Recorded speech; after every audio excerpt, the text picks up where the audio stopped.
Welcome back to Beyond Four Walls, Conversations on Affordable Housing. I'm David Dworkin, President and CEO of the National Housing Conference, the nation's oldest and broadest affordable housing coalition. I'm joined today by Jim Tobin, President and CEO of the National Association of Home Builders. NAHB represents the largest network of craftsmen, innovators, and problem solvers with over 700 state and local associations and more than 140,000 members. About one-third of its members are home builders and remodelers, while the rest specialize in areas such as sales and marketing, housing finance, and the manufacturing and supply of building materials. With an extensive background in association leadership and housing policy, Jim has played a key role in shaping legislation and addressing the industry's evolving challenges. Starting at NAHB as a congressional representative of the Western United States, he later led the association's lobbying efforts at the federal, state, and local levels, bringing invaluable experience in housing, workforce development, and affordability. Before joining NAHB, Jim honed his legislative skills as a senior legislative assistant to former U.S. Representatives Frank Riggs and Gary Franks. Welcome, Jim. It's great to talk to you today. Yeah, thanks, David. It's good to be with you. Thanks for having me. So one of the things I like to do to start off and kind of set the tone, because it's a bigger and deeper picture, tell me the most interesting and important fact about you that has nothing to do with your work. Wow. I'm a huge Formula One fan. My son and I are Formula One fans. So that, and I'm a mediocre golfer. How's that sound? That sounds good. That's about the extent of it. I can relate to both of those, especially the mediocre golfer. So who's your favorite team?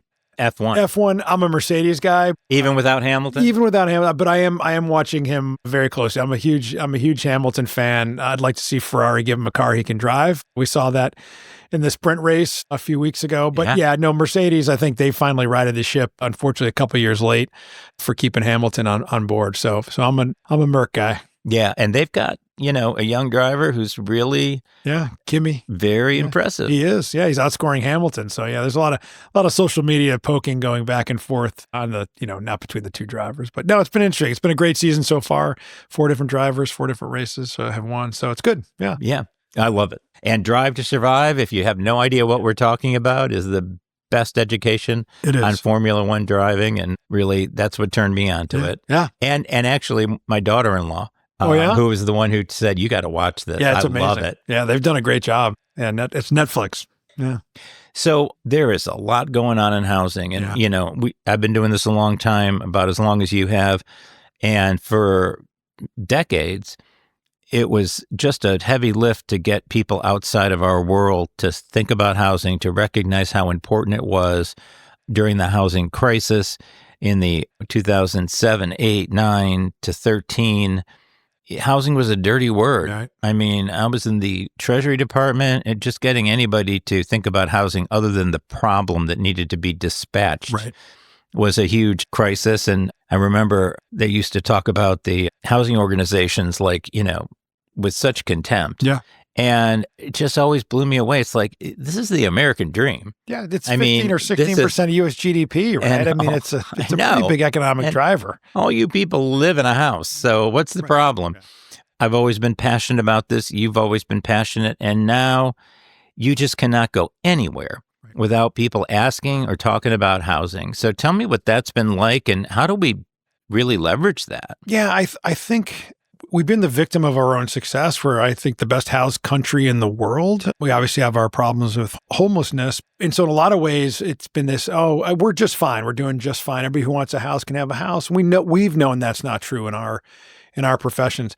But I think we finally broke housing in this country. I think that's really what it is. It's completely unaffordable. Doesn't matter what market you're in. Some are more affordable than others, but it's still hard to get a house. It's hard to start, housing and ownership in particular.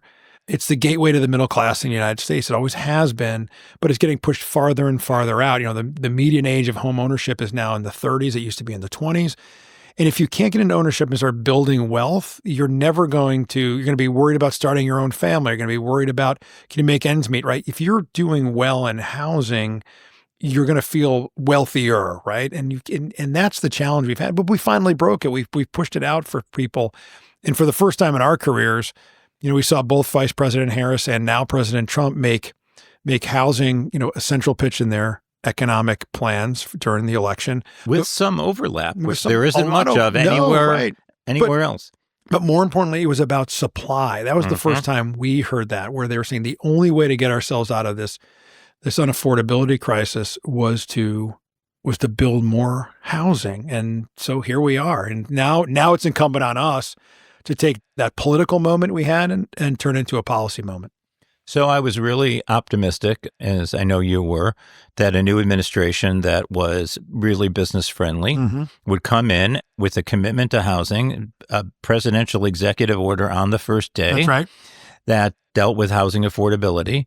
This was going to be a golden age for us. And wow, it has not quite turned out that way. Yeah. We've got a couple of things. Let's talk about tariffs and immigration. Yeah. Because who builds the homes and what you build them with? Right. Pretty important. Yeah. I mean, the four biggest inputs in the construction of a home or an apartment it's going to be your land, it's going to be the financing, then it's going to be materials, and it's going to be labor. And when you're playing around with two of the four, it's going to be difficult to do that. So I think you're right. I certainly can speak for our members. They were really optimistic coming out of the election. They remember what the first term was like, high period of economic growth, low interest rates, housing seemed to be chugging along pretty nicely. COVID aside, obviously that was, something none of us saw coming. But yeah, so far these first, what are we up to? 88 days? I can't remember what the exact number is now, but yeah, it's been a little bumpier than we thought. Our optimism number, the NAHB Wells Fargo Home Market Index number, comes out every month. We've seen it go down pretty significantly over the last 4 months, in each of the last 4 months. And so the optimism in the industry is a little bit muddled right now. So I want to just not forget that we talked about this issue around the age cohorts and when they become homeowners, because we can come back to that. But in the tariff area, I'll just acknowledge, and I know you get this as well as anybody, President has felt strongly about tariffs and has not been a free trader for his entire professional life. Right. His trade and tariff positions go back to the 80s. Both of us got started, and I don't have any illusions about changing his overall view on that. Right. On the other hand, how you get to fair trade is really important. And so let's talk about what are the most important items that impact the house, not just in terms of raw supplies, which is important, but also in terms of components and where they come from. And, what do the home builders think we need to do to turn this ship, at least not around, but point in the right direction? Yeah, I'm going to start with kind of the end, which is I think we still have months to go before we truly see what the Trump economy looks like. And I mean that from, we've got to get through the tariff uncertainty and kind of where we settle. We have the big tax bill. The House is now finally, approved the budget. So now the House and Senate can start writing the Trump extension, I guess we'll call it, or tax bill. And then we have to see where immigration shakes out too. So there's a lot of things in the deregulatory agenda that the president has is going to be all part of this. So we're still months away from really understanding where things settle out, because I think things will be a counterbalance. Comes to tariffs. Let's see, last year we spent over $200 billion in building materials. 7% of that came from over our own borders. And the three biggest trading partners we have in building materials are China, Canada, and Mexico in that order. And for us, for instance, coming out of China, light fixtures, anything with a chip in it, ceiling fans, light fixtures, over $2 billion in trade from China. Major appliances, washers, dryers, things like that, over $1 billion. From Canada, aluminum, where we use aluminum in whether it's manufacturing, whether it's wiring, but half of the aluminum we use in the United States comes from Canada.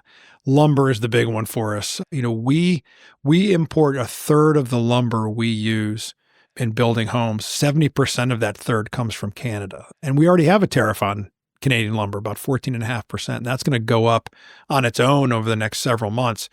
And then Mexico, a lot of appliances get assembled in Mexico, but gypsum is the big thing that comes out of Mexico for wallboard. That's right. So those are what we're watching very carefully. Obviously, Mexico and Canada are kind of been exempted from this latest round of tariffs. But we just saw the president, I think he increased again the Chinese tariffs to 145 or something like that. I forget what it came with this morning. So, I mean, we're in a full-blown trade war. We are. And I don't think people are paying those tariffs. It really means no trade at that level. Yeah, I think that's right. And I think the ag industry is going to drive a lot of this because it's all the exports going to China, hogs, soybeans, all kinds of stuff. So really interesting to see how this shakes out and who blinks first. You know, I know the president, when he took away the across the board reciprocal tariffs yesterday, it was kind of not mission accomplished, but everybody's coming to us for a deal. So this is okay. It worked according to plan. I'll take the president at his word for that. Yeah. He does like to make a deal. He does.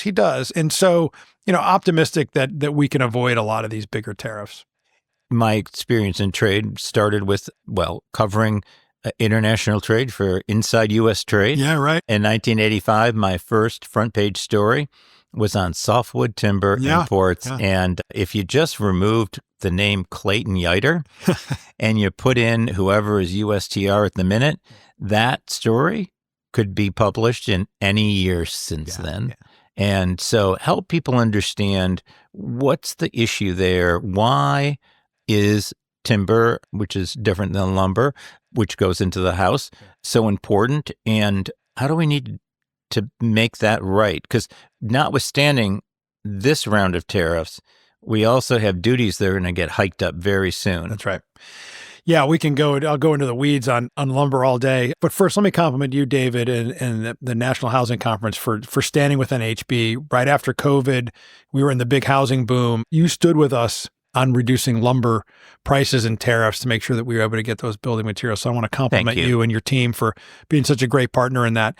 So the short answer is, since this has been the longest running trade dispute with Canada. I don't care what they say about dairy, and since I would say since we eradicated the beaver trade between our two countries, Canadian lumber has been an important part of us because we don't produce enough lumber here in the United States.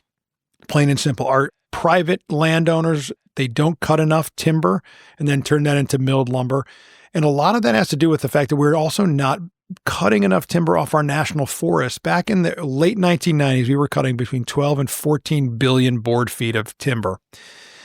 Last year, we cut 2 billion board feet. Guess where that other 10 to 12 billion board feet comes from? It comes from Canada. Now, we also have a preference in our industry for a specific type of softwood lumber called spruce pine fir, which is in the Pacific Northwest, as opposed to southern yellow pine, which you see when you're driving down to the Carolinas and Florida and Arizona and up in Alabama and Arkansas. So there's a preference for it. It's a different type of timber and lumber with a different graining. It's structurally better. So we have a preference for that, but we're not cutting enough of it on our own national forests. And so we need to import it from Canada. Like I said, 70% of what we import, of that 30% that we need, comes from Canada. And their best trading partner comes across the border. And we've been fighting tariffs on this back and forth for every 10 or 12 or 20 years. Usually we have a managed trade agreement with Canada that expired at the end of the Obama administration. And since then, we've been in this rinse and repeat cycle of every year the Commerce Department looks at Canadian lumber imports and they think, they seem like they're dumping a lot, and they put a big tariff on it. We currently have a 14.5% tariff. It was 9%, last year or a year and a half ago. And now the Department of Commerce tells us that tariff might go up as high as 30%. So we're whipsawing back and forth, but we need a managed trade agreement. In fact, our message to the White House is, President Trump, you negotiate deals, go negotiate a deal with Canada on softwood lumber. Let's get back to a managed trade agreement where we can have a predictable price for lumber instead of whipsawing back and forth. And who benefits from these duties and tariffs on lumber? Because obviously it isn't people who own a house or buy a house or build a house. No, all that, it just gets passed along to the ultimate homeowner or the renter in the case of rental properties. I personally think the people that are winning in this, it's going to be the lumber companies because, our domestic lumber industry has enjoyed tariff protection for the better part of the last 10 years. And they've added capacity, but they haven't increased output. In fact, their employment in the sawmill industry isn't any more than it has been 10 years ago. They're just not, I don't believe that they are investing in trying to make up for that supply gap that they say that they can fill. The president has said, we have all the lumber we need in America. I agree, but we just have to go get it. Since the 90s, we've implemented forest policies where we're not putting the infrastructure inside national forests and we're not cutting them. We see the impact of that with forest fires in the West. The reality is that we treat our national forests like they're national parks. And they were designed to be a renewable source of timber for this country. And that's what they're designed for. Now you can fish and hunt on them. Maybe you can take your ATV on them, but you certainly can't log on them. And it's very, very frustrating. And so we stand with President Trump. He's put an executive order in to increase our supply of domestic timber from our national forest. I'm all in, whatever we can do to help. But until then, we've got to go get our lumber from somewhere else. And Canada's our best trading partner. Yeah, the most important thing I learned about lumber and timber in particular, when I worked on the Hill, I worked for a moderate Republican. I don't know what that is anymore, but at the time, not the ones we remember. No, and at the time, he really cared about these issues. Avid hiker, but also mindful of the importance of growing trees as an agricultural product. Yeah. And, it's a crop, right? And I went out and I met with these activists and we went hiking through this national forest land. And they were saying, if we let them clear cut this space, it'll be lost forever. And I looked around and I looked at the trees and it was really beautiful. And I said, what happened here 30 or 40 years ago? And they were like, well, it was clear cut and that was terrible. And I'm like, they all grew back. 40 years is not forever. Right. And it's easy to think about it in those absolute terms, but we're not talking about, the giant redwoods here. No. And we're talking about a crop, basically. Yeah, and they don't clear cut. They make clear cut, many, many acres, but there's also surrounded by many acres of mature trees. It's all very scientifically based. They say a healthy forest should have 100 trees per acre. Right now, the United States has 300 trees per acre, hence why we burn. You have to thin in order for the undergrowth to kind of die off and then regrow rather than choking things out. It's just so we just need to get back to a better forest policy. And so we're all for it. But like I said, until then, it's much like all the tariffs. Like I certainly share the president's desire to have more domestic industry in any industry out there. Let's bring manufacturing back. I'm all in. But until we get to that point, we've got to be able to go over our borders and get not only reliable trade, but we have to get affordable trade. And so, we're in this weird phase. It's going to take a while to reinvigorate sawmills and reinvest. All for it, but don't hurt us in the short term. So let's go to immigration because the tariffs issue isn't touchy enough. Again, tariffs are easier than immigration. Yeah. So another issue the president's very passionate about, understandably so.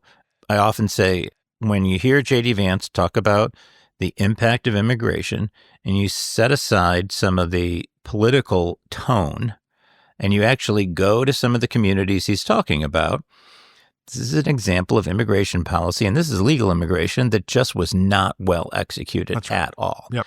And we need to do a better job of that. Part of the way we do a better job is to actually have a more open-minded attitude about legal immigration, which we do not have.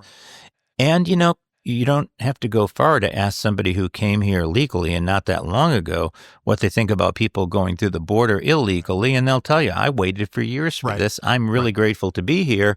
And sneaking across the border is just not okay. Right. But the pendulum has swung pretty darn hard. It has. And tell me a little bit about the role of foreign-born labor in residential housing, and what are some of the threats and risks that we're facing right now and how we need to do it right? Yeah. So since the 1970s, we've told kids that if you want to be successful in this country, you have to have a 4-year college degree. And we've devalued the trades, working with your hands, getting a skill. And so now we're paying the price for it, it's very difficult to convince kids coming out of high school or starting in high school that you can be tomorrow's entrepreneur, learn a skill. Anybody who's hired anybody in their house to do any kind of work, plumbing, just repairs, I know you're paying a premium for it. And so we need to talk about the trades as plan A, not plan B. Not, David couldn't make it in college, so now he's a plumber.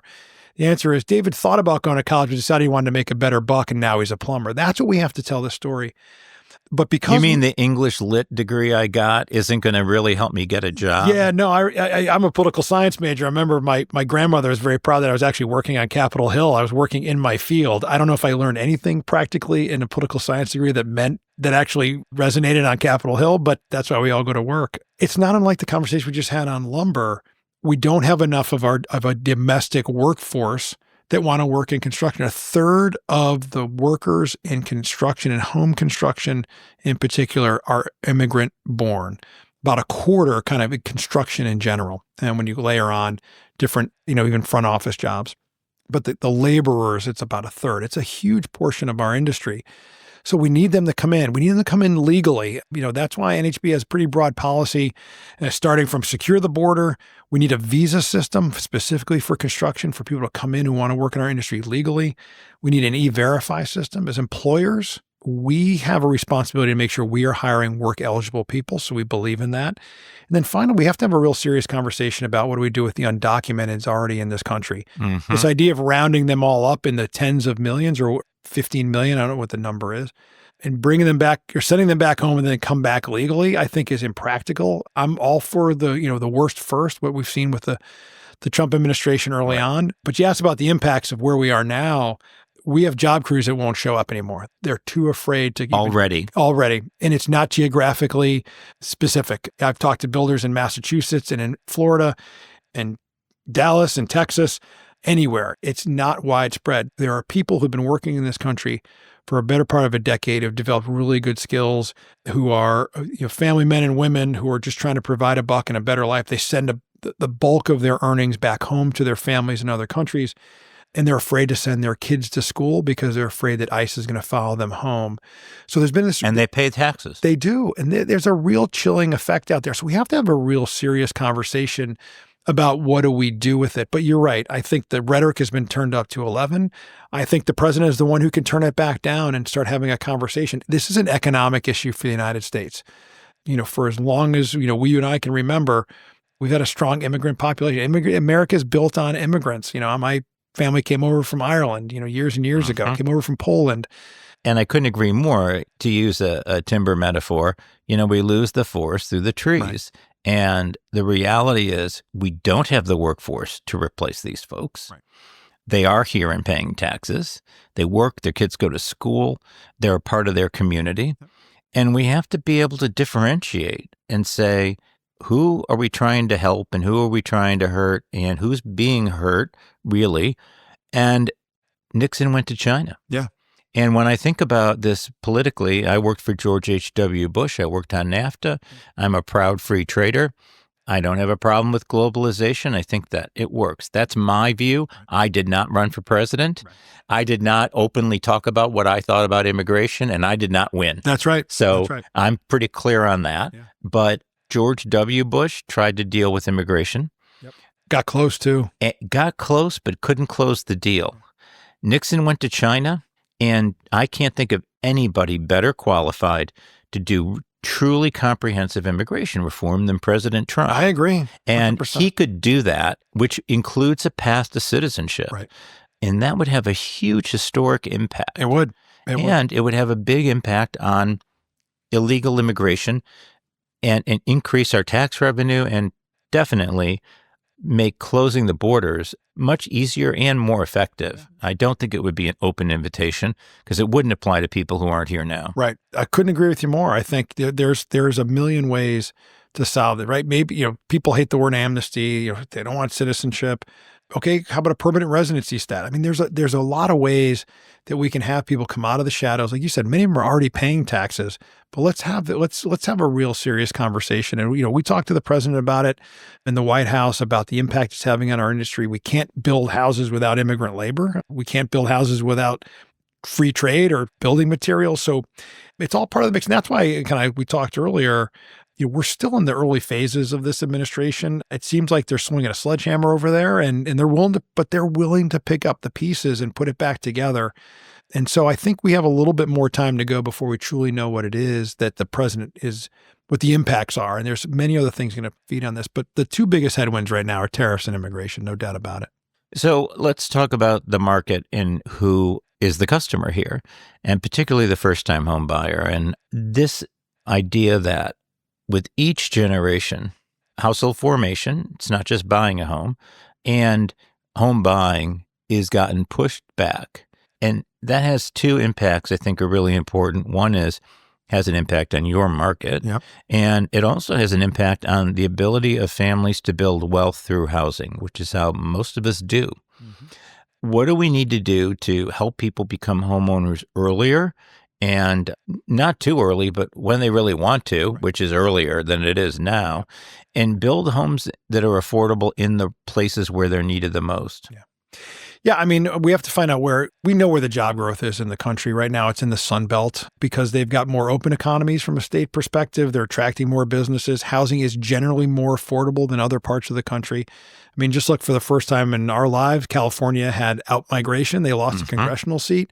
I think housing had a huge reason for that. They moved to other areas of the country where they have opportunity. Kids can't stay, or they graduate college or high school. If they have a trade, they can't afford to live in the communities that they grew up in. Grandparents can't afford to move back and be close to their grandkids. So what do kids do? They take their talents and they go move somewhere else. Kids that are educated in state education systems are taking their talents to places where they can actually afford a house or an apartment and where there's jobs. And so anytime you're talking about jobs, you have to talk about housing. In Columbus, Ohio, Intel is bringing the big chip plant up there. There wasn't a great plan for housing when they decided to put it there. Well, now they're scrambling to develop housing. We hear that all over the place when there's, businesses are now, before they're making the final decisions, are asking, lawmakers or policymakers, okay, how are we going to house our people affordably? Building $700 or $800 or $1 million homes for executives doesn't solve the problem. What do you do with the line workers? And so we have to build more. We have to be willing to build more. We need policymakers that are willing to stand up to the NIMBYs. And we've actually moved past NIMBYs. Our chief economist calls them bananas, build absolutely nothing anywhere near anything. Yeah. We've gotten to this point where local governments don't want to be a partner in housing, or a lot of them don't. And now we're paying the price. So it's building more. I am not a fan of more government incentives to help people afford an already expensive home.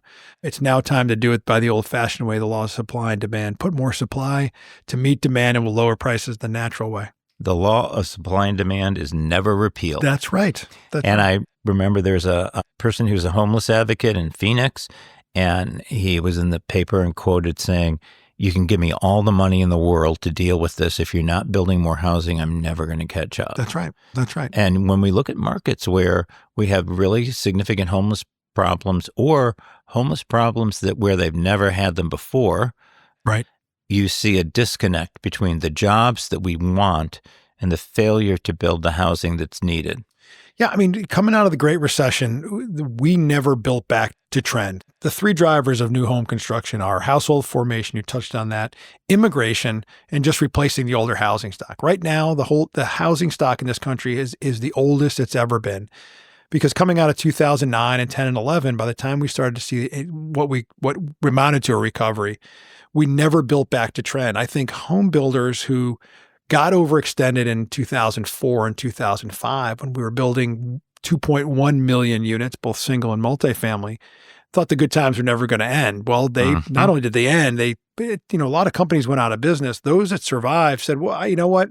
I was building 75 homes, but I'm only going to build 50 this year, and I'm very comfortable with that. They didn't get overextended in land. They didn't get overextended in specs. And so we've never been able to kind of build up back to demand. We need to build 1.5 million units a year to really get to those three factors of what drives home building in this country. So we've dug ourselves, in our estimate, about a 1.5 million unit hole in this country. Some have it as high as 4 million.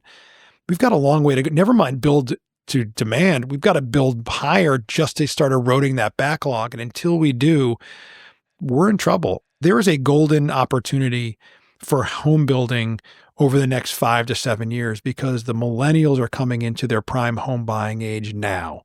We've got to meet demand now, because after the millennials are done, the demographics, the generations get smaller, and we're going to find that demand is going to fall off. So we've got to get our act in, or get our house in order now to meet that demand, because it's coming.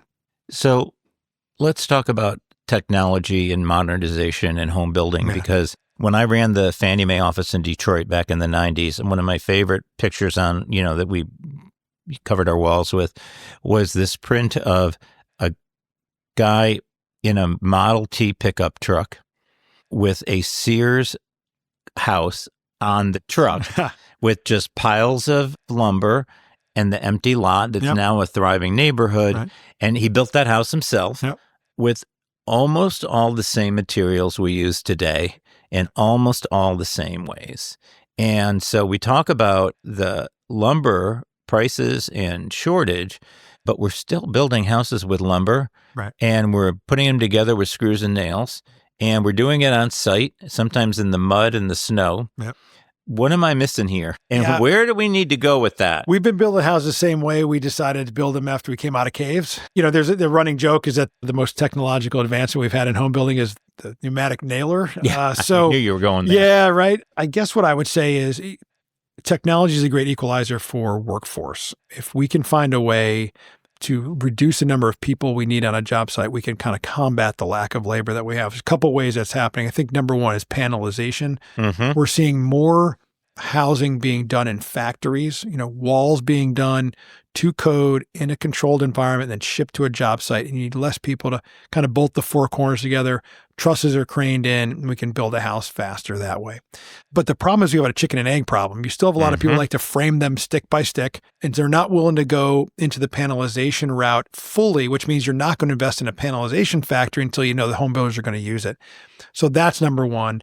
But I think there's opportunities there. The other one is this 3D printed housing, still a decimal point of production, but there's a whole community in, I think it's Austin, Texas, of tiny homes built with 3D printed, extruded, cement and things like that. So we'll see how those take off, but it's going to take our members a willingness to leapfrog into some sort of, modernization and moving past just dropping a pile of sticks at the house or at the job site and building them. I mean, we still do it the old-fashioned way. And again, the public needs to demand that too, right? They want a house faster and cheaper. Then panelization is one of the ways we're going to go. Yeah, and you see that with roof trusses. Yep.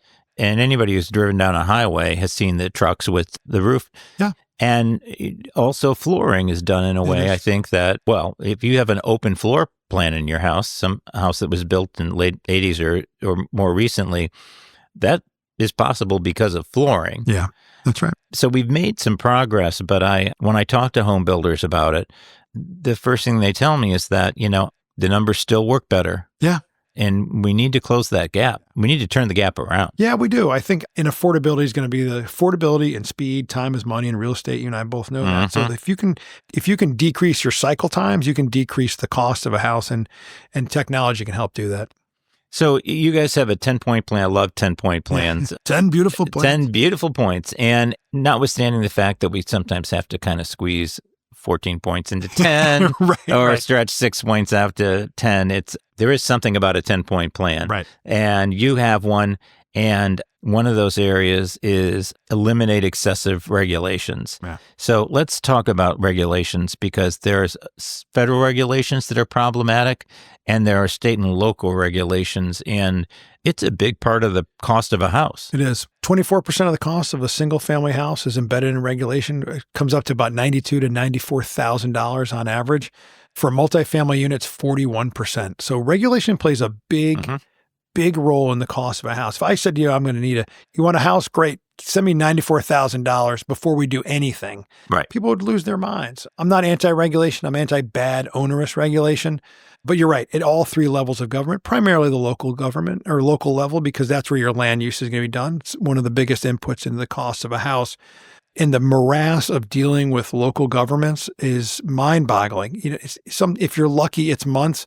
In a lot of places, it's years. And if you're in California, it's 10 years. Hawaii is closer to 20 years. It just drags down the ability to produce housing. Oh, and remind me, the two states with the highest home costs? Yeah, Hawaii and California. Yeah. Yeah. I mean, there's a reason for it. It's interesting. We had those terrible fires in Altadena and outside of LA. and 15,000 structures destroyed, burned, either partially or totally. And Gavin Newsom, governor of California, said, "Hey, we're going to do away with the Coastal Commission and CEQA is their big act. We're going to suspend that to rebuild these communities." And I said, unfortunately, it took 15,000 homes to burn before the governor recognized that those regulations were getting in the way of rebuilding or building affordably. I hope they decide to do away with those rules or waive them for all home production in California. I think that's wishful thinking. But regulation is a killer. There is a role the federal government can play. We just had a big energy rule that came in under the Biden administration that was going to demand that any FHA borrower, if they wanted to buy a new home, that home had to be energy efficient according to the latest energy efficiency code. That was going to add between $18,000 and $30,000 to the cost of a house. That's not affordable, and that's not what an FHA borrower was. So what do? We took FHA borrowers and we said, go buy a less resilient, less energy efficient, older home rather than which seems to me to defeat the purpose. So Trump administration has done a good job. They've moved that implementation date back 6 months so we can continue having conversations there. But they've done a good job so far of pinpointing some regulations that really will hopefully begin to lower the cost of housing. Yeah, that was one of the things that was the most frustrating part of working with the previous administration, who I want to say I thoroughly enjoyed working with and who really embraced housing and housing affordability. They did. But at the same time, there were these cross currents, and it was like, if you make $250,000 a year, those costs aren't a big deal to you. Right. They're expensive, but you can afford them. But if you're making $80,000 a year, that's a deal breaker. And why are the people who are making $80,000 or $100,000 a year or less paying that cost and carrying that policy? And it just never made sense to me. You're right. We need to so in a normal market, first-time homebuyers make up about 30% of the market. Right now, they're 10% of the market. We've got to get that. We've got to reignite that first-time, first-generation buyer because that's what drives the market. They need homes. It allows people to move out of homes. If we can get interest rates to fall a little bit, we start unlocking the existing market. There's a lot that has to happen, but we really need to figure out a way to build houses more affordably. That's why we've seen the average home size fall from about 2,400 square feet closer to 22, if not 2,100 square feet. Not because people want smaller homes. It's because it's shrinkflation. They have to buy a smaller home to be able to afford anything. So really interesting dynamics in our industry right now. Yeah. And I'm fine with people buying 2,000 square foot homes. That's a lot of home. And historically, it's definitely on the high end of what people have grown up in. But I'd kind of like that to be 25% less expensive. Yeah, that's right. That's right. I mean, townhomes are really the wave of the future. Townhomes are the new entry-level housing because builders are maximizing the land use by putting many units on a piece of property. I started out I live in Falls Church, Virginia. My first was 1,400 square foot townhouse, right? So we started our family, and then when we could afford it, we moved up to a single family home. I mean, we have to be more creative. We've got to have, I said, policymakers have to be willing to build more housing. We need more and more people.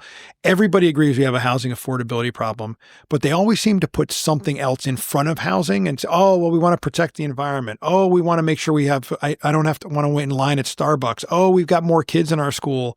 And then we'll build housing after we solve those problems. We need people who are going to stand up and say, housing is our priority first. Everything else will fall on after that. Yeah. Well, they had an EPA rule for manufactured housing and added thousands of dollars to the cost.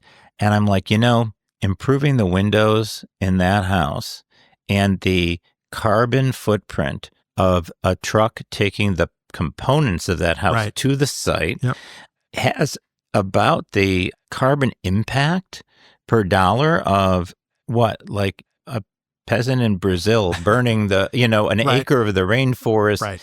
How many houses have to meet that 1 acre? Right. And it's like, let's be smart about this. And who's paying for it? That's right. That's right. We just have to have a serious conversation about it. So you mentioned about the cost of regulation, but there's also impact fees. And that one of our members, Eden Housing, builds homes in the Bay Area and throughout California, but there are communities in the Bay Area where the impact fee, which you have to pay before you stick a shovel in the ground, and it has nothing to do with your permits.